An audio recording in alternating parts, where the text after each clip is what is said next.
Hello and welcome to Willard Dancing. This is lesson 2.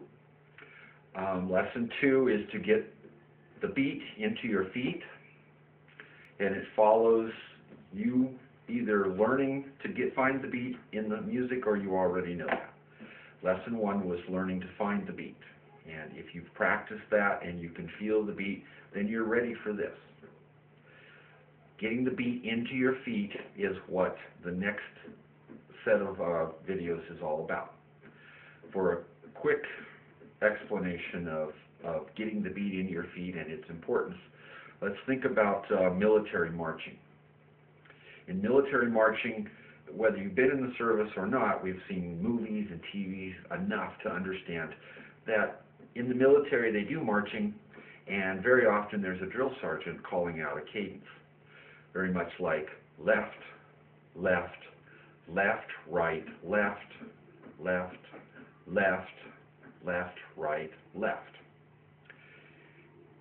In marching, the importance of the cadence is so that everybody marches on the same foot, at the same speed, moving their feet at the same time. If they didn't do that in close quarters, you'd all be going in different feet, different patterns, different times, different speeds, and running into each other. If you're on the same foot at the same time, the guy in front of you moves his foot forward at the same time you move your foot forward, and at the same time the guy behind you puts his foot forward.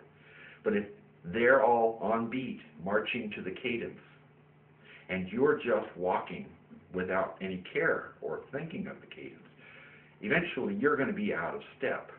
And your foot will step on the guy's heel in front of you because your foot isn't in step with his. And in the same way, when your foot's back, the guy behind you might step on your heel because you're out of step and you're not in the same rhythm.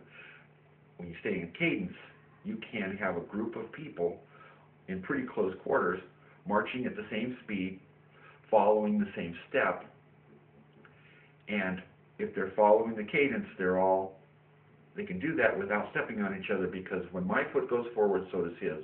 When my foot goes forward, so does the guy behind me. He doesn't step on my heel, I don't step on the guy in front of me.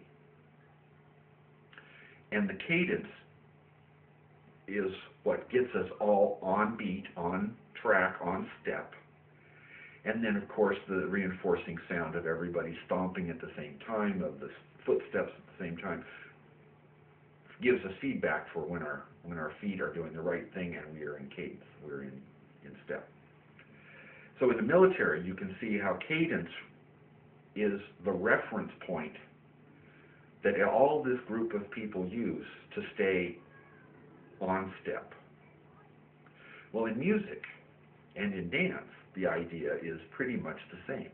I don't want to step on my partner, or if I'm doing line dance, I don't want to run into the people around me. And so we have to have a point of reference so that we're all doing it at the same speed, and if we have footsteps we're supposed to be making, we're all making those steps at the same time. So we don't run into each other, we don't step on each other. So we recognize and understand the cadence is the beat for marching in the military. On the dance floor, the music and the beat of the music is the cadence that we have to find and bring into our feet so that our feet follow the beat. If you do the steps in dancing, and some of the dance steps have some kind of crazy moves, if you do a two-step without music, you're just walking funny. If you do it to music, you're dancing. The difference between dancing and walking funny is that you found the beat and you're making your feet match the beat. So the next lesson is the march. You're going to be looking for lesson 2-1, and that will be the march. I'll explain to you what I want you to do in the march, and then I'll give you a practice video to practice standing there and marching with the video, so you can practice getting your feet to follow the beat.